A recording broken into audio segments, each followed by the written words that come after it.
Hello guys, welcome back to my channel. This is Investor Salvage. So when they talk of bare metal, I'm going to show you in a minute. So I'm going to embark on a challenge whereby I'm going to strip off all the paintwork and filler from my car and doing paint job at home with common hand tools. So let me show you how.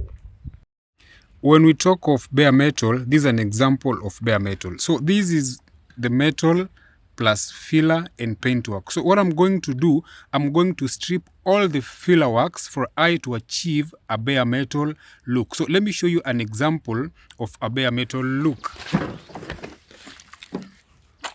So this is the bare metal look minus the filler. So to achieve this, I'm going to use a common hand tool, an angle grinder. So this is an angle grinder which I'm going to use to achieve stripping off all the filler and the paintwork. So let me show you how it works.